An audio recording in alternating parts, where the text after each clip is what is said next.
All right, welcome back everybody to our second video on section 10.6, comparison tests for convergence. We're going to pick up right where we left off. We had just finished this first example where we were using the direct comparison test to decide if series converged or diverged. And we got to this last example here and we said, well, wait, the comparison that we want to make, it doesn't work because the series that we have is smaller that we're comparing it to, and that series converges, and so the direct comparison test breaks down for us right here. And this is where the limit comparison test comes in. The limit comparison test is just so much more powerful for us. So here's the limit comparison test for convergence. Suppose that you have two positive series, a sub n is greater than 0 and b sub n is greater than 0, for all n values greater than or equal to some capital N, where capital N is a positive integer. So, the one series can be bigger than the other for small values of n, but once we reach some specific point, every value beyond that, they are all positive. They could be negative for all values before that, but as long as they're finite, we can work around that. Part 1. If the limit as n goes to infinity of a sub n over b sub n is equal to L, the standard notation for a limit, where that limit is between 0 and infinity, exclusive, then both of these series converge or both diverge. So as long as we can set the limit of the ratio up between these two arguments, and we get a non-zero finite limit, then they share the same convergence behavior. And so if I know one of them converges, the other one must. If I know one of them diverges, the other one must. There are two other possibilities you can have here. You could have a situation where you take the limit as n goes to infinity, and the result is 0, in which case, if the denominator converges, then the numerator converges. And a third situation, if we take the limit as n goes to infinity, and we get an infinite value, and we know the denominator diverges, then that tells us the numerator diverges. In all honesty, I do not use these very often at all. I really try and play in this zone right here, in the number 1 zone.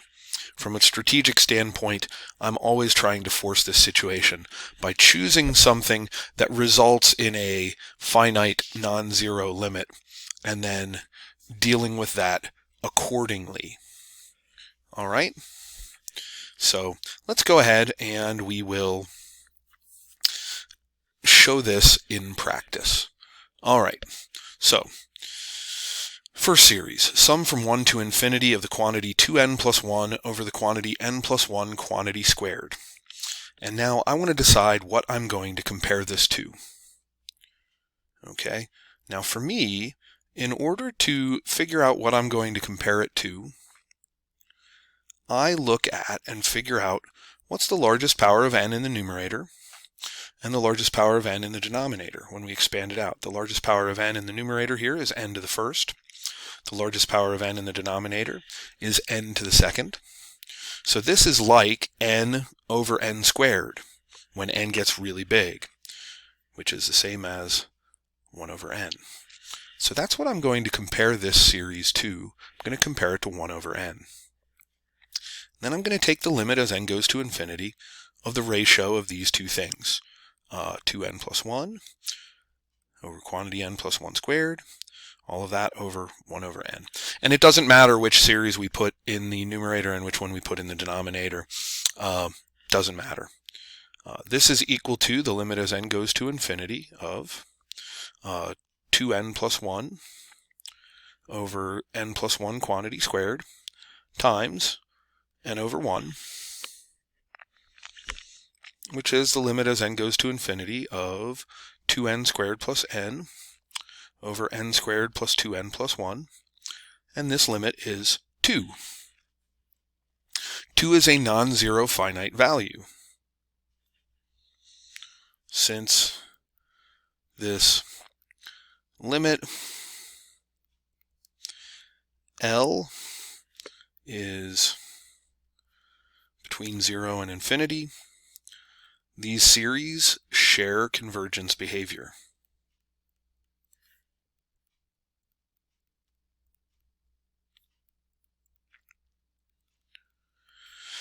sum from n equals 1 to infinity of 1 over n, that was the series we were comparing to, diverges because it's a p-series with p equals 1. So, by the limit comparison test,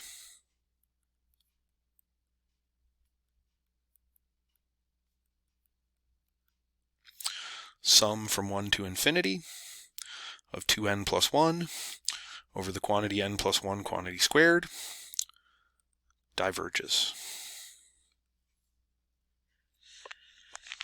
And there's our first use of the limit comparison test. All right. Sum from 1 to infinity of 1 over 2 to the n minus 1. Now, I could try a direct comparison here, and I'm going to compare to the same thing that I would if I were doing a direct comparison here.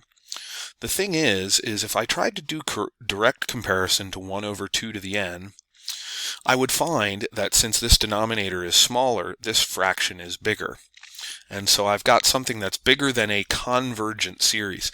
And that's where the limit comparison test really shines, is it allows us to compare these two regardless of whether this series is slightly bigger or slightly smaller than the series we're comparing it to. It takes that away as a consideration, which is why I'm much more fond of the limit comparison test than I am the direct comparison test.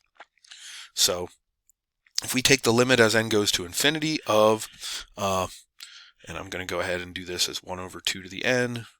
Remember I said it doesn't matter which order we do those in.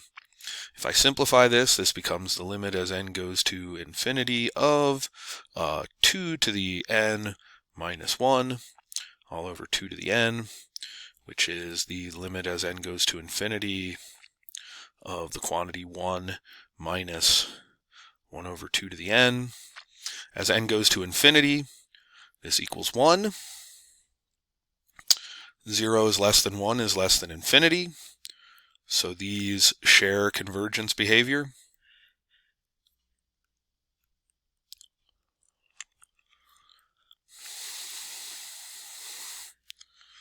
Sum from 1 to infinity of 1 over 2 to the n converges because geometric series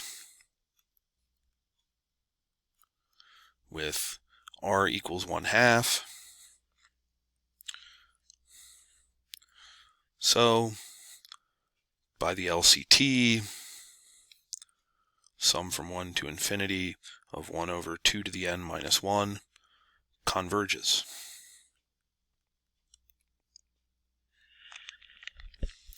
All right.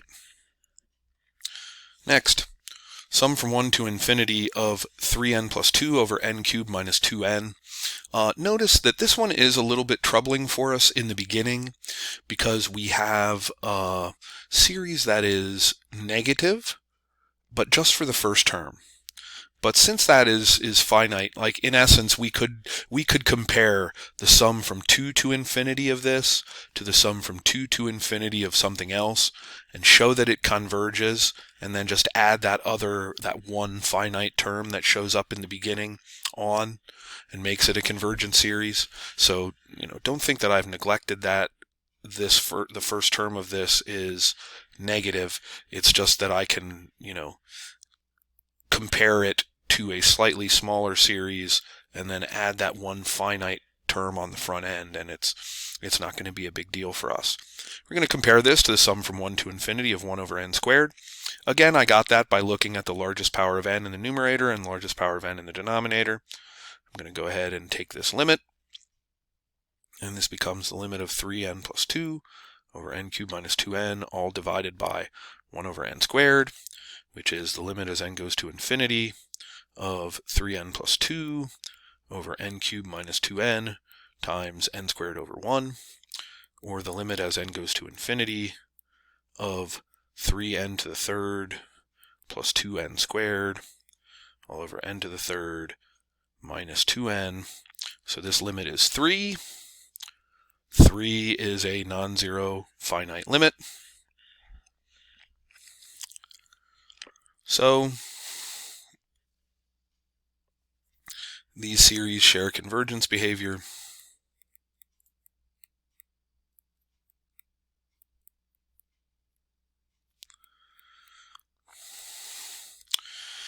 Sum from 1 to n, or 1 to infinity of 1 over n squared converges because it is a p-series with p greater than 1.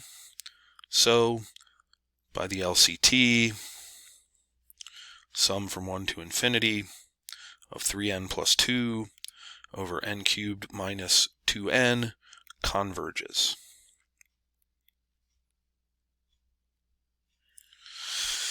And the last one, this is not as obvious as some of them as far as what we want to compare this to. I'm going to go ahead and compare this to the sum from 1 to infinity of 1 over n. So now we want to find the limit as n goes to infinity of the sine of 1 over n all over 1 over n. If m equals 1 over n, this gives us, as n goes to infinity, 1 over n goes to 0. So this is the limit as m goes to 0 of sine of m over m, which we should recognize is equal to 1 by now. 1 is between 0 and infinity, so these series share convergence behavior.